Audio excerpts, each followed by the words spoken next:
మీరు ఒక రాక్షసుల్లాగా పశువులాగా ప్రవర్తించే పరిస్థితిలో ఈరోజు కూడా ఉన్నారు. ఇంకా కళ్ళగంటున్నారు మేము వస్తాం అధికారులకని.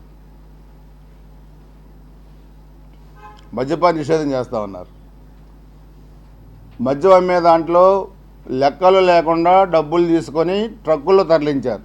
మొత్తం ఈరోజు తేల్చారు ఎక్కడెక్కడ ఎన్ని ట్రక్కుల్లో తరలించారు, ఎన్ని వేల కోట్లకు తరలించారని. దాంట్లో నేను ఎంపీ మిథున్ రెడ్డిని అరెస్ట్ చేశారు. జగన్మోహన్ రెడ్డికి ఎంత డబ్బులు పోయినా అనేది కూడా సిట్టు తెలుస్తూ ఉంది. ఎంతమంది ఇంటి పాపం కదా. ఒక విషపు రంగు నీళ్లు అమ్మి డబ్బులు సంపాదించడమే కాకుండా లక్షలాది మంది మరణానికి కారకులైన మీరు మాట్లాడే హక్కు మీకుందని అడుగుతున్నాను. మీకు చేసిన తప్పులు కప్పిపుచ్చుకోవడానికి రోజు రోజుకి మీడియాలో వీళ్ళ అరెస్టు వాళ్ళ అరెస్టు, ఈ కుంభకోణం బయటకు వస్తుంది, ఆ కుంభకోణం బయటకు వస్తుందని వస్తూ ఉంటే దాన్ని డైవర్షన్ పాలిటిక్స్ చేయడానికి చంద్రబాబు నాయుడు గారి మీద మాట్లాడతారు, 3.5 ఏళ్ళలో ఎగిరిపోతాడని. పవన్ కళ్యాణ్ గారు ఏమైనా మాట్లాడతారు, భారతీయ జనతా పార్టీ నాయకుల మీద మాట్లాడతారు, అసభ్యకరమైన పదజాలం. ఏంటి ఎగిరిపోవటం ఏంటి? మీరు భాష ఏంటి? ఇప్పుడు ఈరోజు జాతీయ స్థాయిలో ఏ పొలిటీషియన్లు లేనటువంటి పేరు ప్రఖ్యాతులు చంద్రబాబు నాయుడు గారికి ఉన్నాయి. ఒక భారతదేశంలో కాదు, ప్రపంచ దేశాల్లో కూడా ఉన్నాయి. ఒక జాతీయ నాయకుడిగా ఎలా ఉంటే ఆ స్థాయిలో ప్రపంచ దేశాలకు పేరుంది. ఎంత కష్టపడి ఆ వయసులో ఈరోజు రోజుకి 18 గంటలు పనిచేసి నిధులు తీసుకొచ్చి రాష్ట్రాన్ని బాగు చేస్తుంటే మీకు కనీసం బాగు చేశారని చెప్పపోయినా పర్లే, కనీసం ఒక ఇంగిత జ్ఞానంతో మాట్లాడే సంస్కారం మీకు దేవుడు ఇవ్వలే.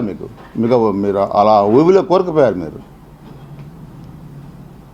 ఆ పేరుని ఆయన మాట్లాడతాడు, పగులు నరకండి, వెళ్ళి రాత్రి నరకండి.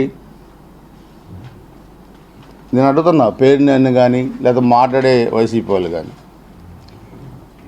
మీరు మగోళ్ళు అయితే మీకు దమ్ముంటే మీరు ఎవరు నరుకుతారో ఆ పేర్లు వెల్లడించండి, మాకు చెప్పండి. ఈ రాష్ట్రంలో వైసీపీ నాయకత్వంలో పలానా వాళ్ళ మేము వచ్చి నరుకుతాం, పలానా వాళ్ళ మేము వచ్చి చంపుతాం, పలానా వాళ్ళని చంపుతాం తెలుగుదేశంలో కానీ జనసేనలో కానీ చెప్పండి. మీకు దమ్ముంటే ఎవడైనా తేలుస్తాం. ఊరికి పిచ్చి మాటలు, రంకెలు, చేతగాని దద్దమ్మ మాటలు ఇది కాదు మీరు మాట్లాడాల్సింది. మీరు మాట్లాడేది మీరు విమర్శలు చేసుకుంటే ఆ సిస్టంలో చేయండి, రాజకీయపరమైన విమర్శలు చేయండి. వ్యక్తిగత విమర్శలు ఏంటి? 1924 మధ్య తాడేపల్లి స్క్రిప్ట్ చదివే కదా మీరు ఈ విధంగా తయారైపోయారు. రాష్ట్రంలో రప్ప కోసారు కదా, ప్రజలు కోసే కదా మిమ్మల్ని. 151 నుంచి 11 తీసుకొచ్చారు మిమ్మల్ని. అంటే మీరు కోస్తామంటే, మీరు చంపుతామంటే యువతలోడు దండం పెట్టి కూర్చుంటాడా? ఇప్పుడు తెలుగుదేశం పార్టీకి ఒక సిస్టమ్ ఉంది. సమయన్మయం మేము ఏదో సమన్వయంగా ఉంటామని చెప్పి మా బలహీనత కాదు అది. మీకు ఉందేంటి, మాకు లేనిదేంటి? ఏముంది మీ దగ్గర? మా నాయకుడు గొడవలొద్దు, మనకి అభివృద్ధి ముఖ్యం అంటున్నాడు. వాళ్ళు ఆ విధంగా చేసి డ్యామేజ్ చేశారు రాష్ట్రాన్ని. మనం ప్రజల దగ్గరికి వెళ్దాం చేద్దామని మా అధినేత మాట్లాడుతుంటే అదేదో మీరు వేరే విధంగా తీసుకొని మాట్లాడితే ఊరుకునే పరిస్థితి లేదు. మీరు ఒళ్ళు దగ్గర పెట్టుకొని మాట్లాడాల్సిన అవసరం కూడా ఉంది వైసీపీ వాళ్ళకి.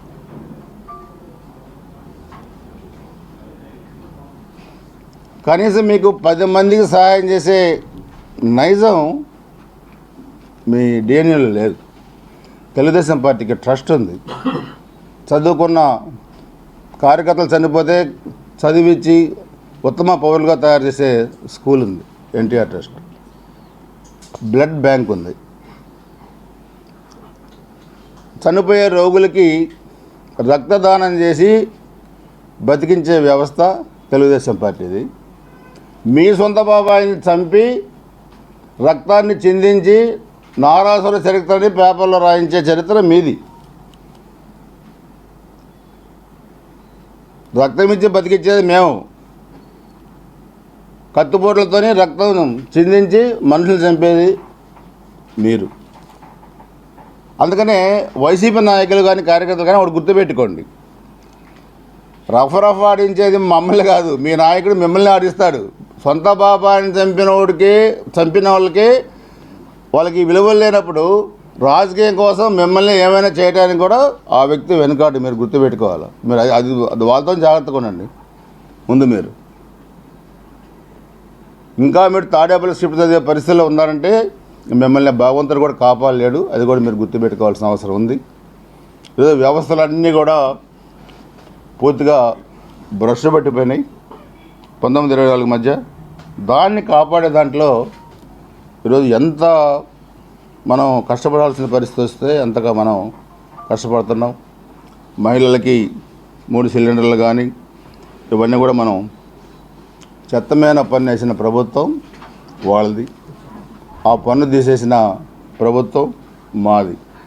ప్రశ్నించిన వాడిని కొట్టడం, తిట్టడం, పోలీస్ స్టేషన్లో పెట్టి కేసులు పెట్టి చేయటం.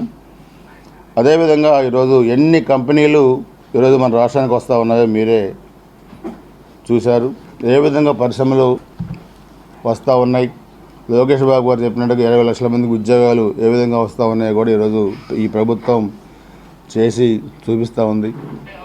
ప్రతిరోజు ఒక మంచి కార్యక్రమాన్ని కూడా తీసుకుంటుంది ఈ ప్రభుత్వం. మమ్మల్ని ఎమ్మెల్యేలుగా, మంత్రుల్ని, ఎంపీలని వ్యవస్థలన్నింటిలో అధికారులతో సహా ప్రజల దగ్గరికి పంపిస్తూ ఉంది.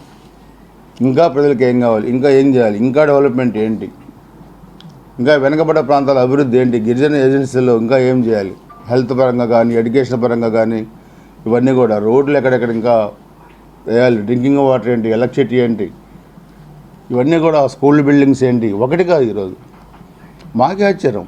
అసలు ఈ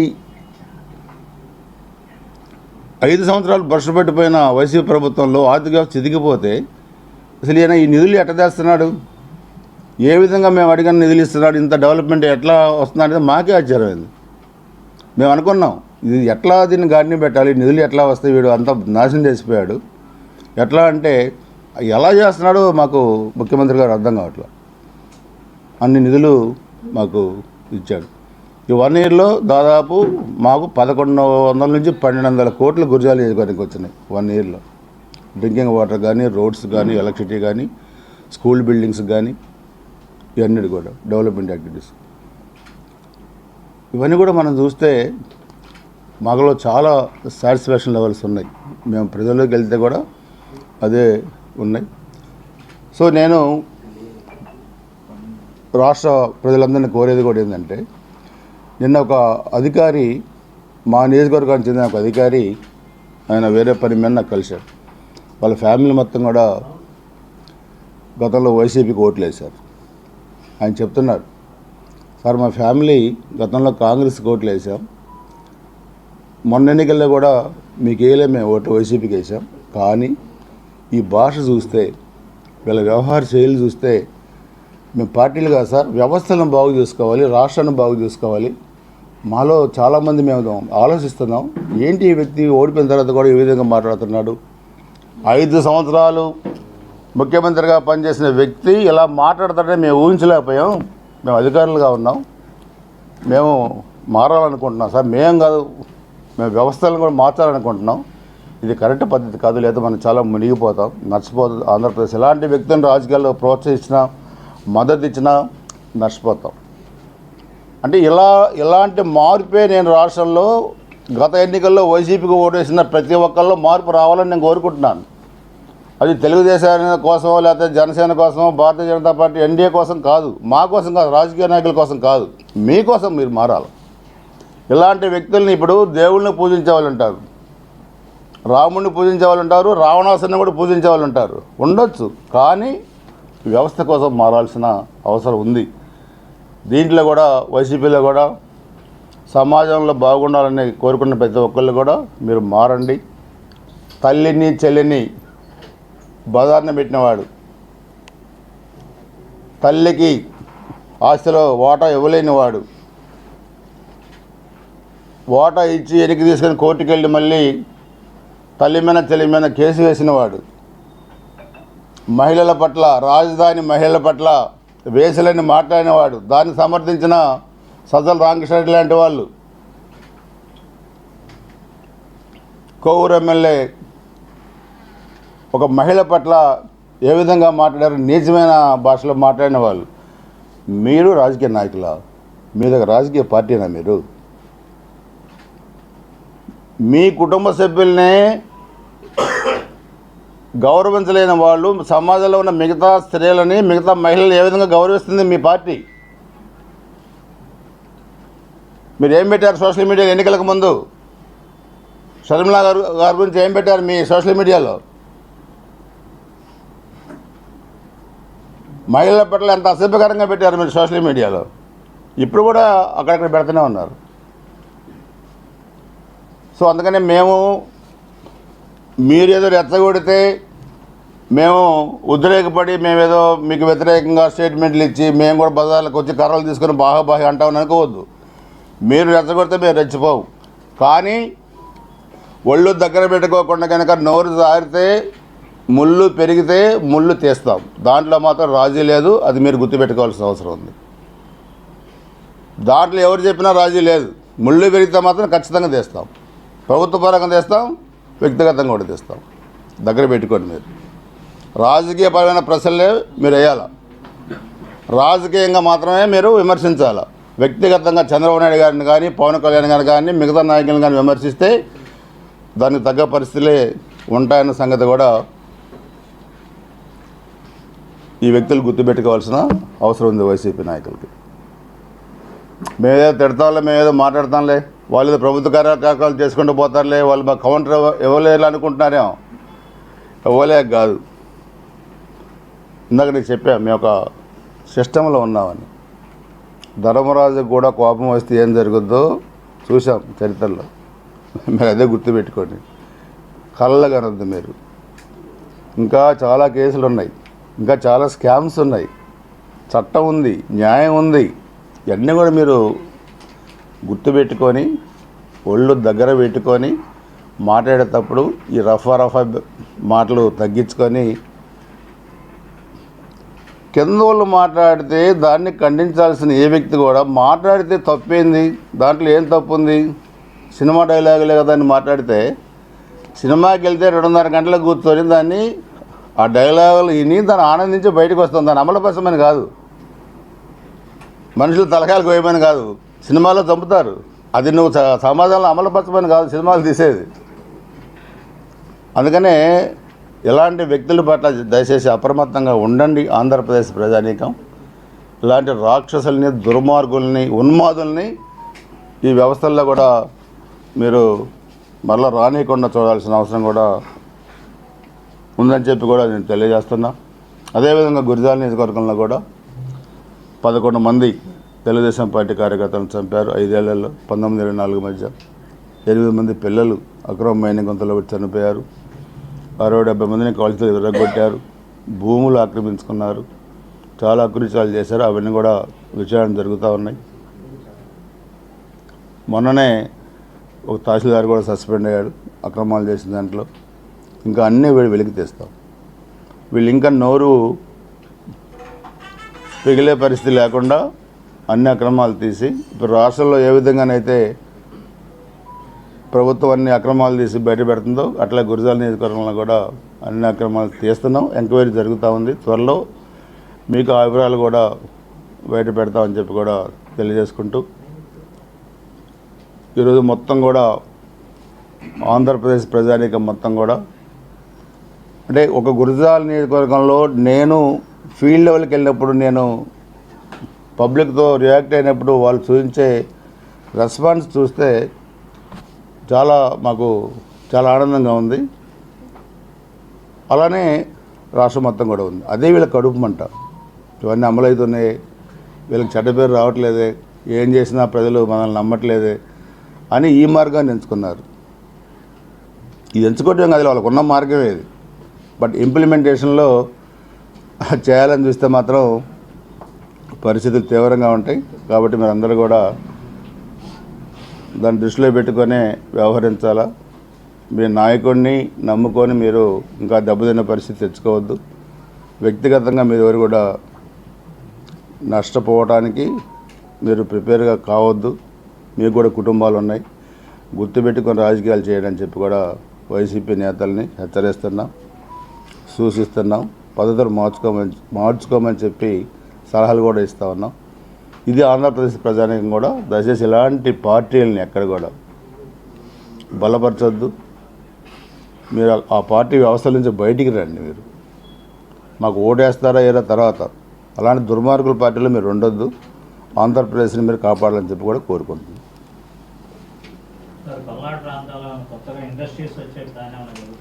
పల్నాడు ప్రాంతంలో ఆల్రెడీ సిమెంట్ ఇండస్ట్రీస్ ఉన్నాయి. ఇంకో 2 సిమెంట్ ఫ్యాక్టరీలు కొత్తగా రావడానికి చర్చలు జరుగుతూ ఉన్నాయి ప్రభుత్వంతో. దానికి ల్యాండ్ ఎంత కావాలో అది కూడా ఒకటి చూస్తూ ఉన్నాం. కెమికల్ ఫ్యాక్టరీస్ 1-2 అవి కూడా ప్లాన్ జరుగుతూ ఉన్నాయి. కొన్ని ఫ్యాక్టరీలు ఇప్పుడు కన్స్ట్రక్షన్లో ఉన్నాయి. అదేవిధంగా డాల్ మిల్స్ కొన్ని ఉన్నాయి, రైస్ మిల్స్ కొన్ని వచ్చినాయి. సున్నం పరిశ్రమ కూడా దాన్ని ఇంకా డెవలప్ చేయాలని చెప్పి కూడా చూస్తూ ఉన్నాం. సో పరిశ్రమలకి అనువైన వాతావరణం పల్నాడు. ఎందుకంటే ఒక పక్క హైవే, ఒక పక్క జాతీయ రైలు మార్గం, ఒక పక్క కృష్ణా రివర్, ఒక పక్క మనకి ల్యాండ్ కూడా పరిశ్రమలకు కావాల్సినంత ల్యాండ్ కూడా పల్నాడులో ఉంది. సో ఇరిగేషన్ పరంగా కూడా చూస్తే నెంబర్ 1గా కూడా ఈరోజు మనకి ఇరిగేషన్ పరంగా ఉంది. సో అన్ని విధాలుగా ఒక పక్క పరిశ్రమలు, ఒక పక్క వ్యవసాయం, ఈ 2 కూడా మనకి బాగా కూడా పల్నాడు ప్రాంతంలో రోజు కూడా డెవలప్ అవుతూ ఉంది. రైతులు కూడా సాటిస్ఫాక్షన్ లెవెల్స్ బాగా పెరిగినాయి. సో ఇంకా మనం పల్నాడు ప్రాంతాన్ని, గురజాల నియోజకవర్గాన్ని అభివృద్ధి పదంలో ముందుకు తీసుకెళ్ళడానికి ప్రణాళికలు కూడా రూపొందించాం. ఎన్నికల ముందు చెప్పిన హామీలు కూడా మేము కూడా గవర్నమెంట్తో పాటు మేము సూపర్ 6 మేము గురజాల్లో పెట్టాం. దాంట్లో మొన్న ఒకటి అమలు పరిచాం. ఎవరైతే హాజ్ యాత్రకి వెళ్ళే ముస్లిం సోదరులు ఉన్నారో వాళ్ళందరూ కూడా 1,00,000 రూపాయలు ఇచ్చి పంపించాం. అదొకటి అమలు చేశాం. గవర్నమెంట్ 3 సిలిండర్లు ఇస్తే సంవత్సరానికి మేము 5 సంవత్సరాలు 1 సిలిండర్ ఉచితంగా ఇస్తాను అక్కడికి చెల్లెక నేను అనౌన్స్ చేశాను. సో దానికి వచ్చే సంక్రాంతికి పిడిరాల మున్సిపాలిటీలో అమలు చేస్తున్నాం. So next Dachepalli, next Gurazala, తర్వాత నియోజకవర్గం అంతా కూడా ఉచిత సిలిండర్ కూడా దాన్ని అమలు చేస్తూ ఉన్నాం. చిన్న తరహా పరిశ్రమలకి ల్యాండ్ కూడా కేటాయించాం. సో దాంట్లో చదువుకొని నిరుద్యోగులుగా ఉన్న అన్ని కులాల వాళ్ళు పిల్లలకు కూడా స్మాల్ స్కేల్ ఇండస్ట్రీస్ కింద ల్యాండ్ కూడా అలాట్ చేస్తూ ఉన్నాం. అలా ఎస్సీ ఎస్టీలకు కూడా మరి వాహనాలు కూడా అవి కూడా ఇస్తూ ఉన్నాం. ల్యాండ్ పర్చేసింగ్ స్కీమ్ ఎస్సీ కార్పొరేషన్లో అది మళ్ళీ పెడతా ఉన్నాం. నిరుపేదలైన దళితులకి ల్యాండ్ ఇస్తూ ఉన్నాం. అదేవిధంగా ఎస్టీలకు కానీ ఇవన్నీ కూడా ఈ కార్యక్రమాలన్నీ జరుగుతూ ఉన్నాయి.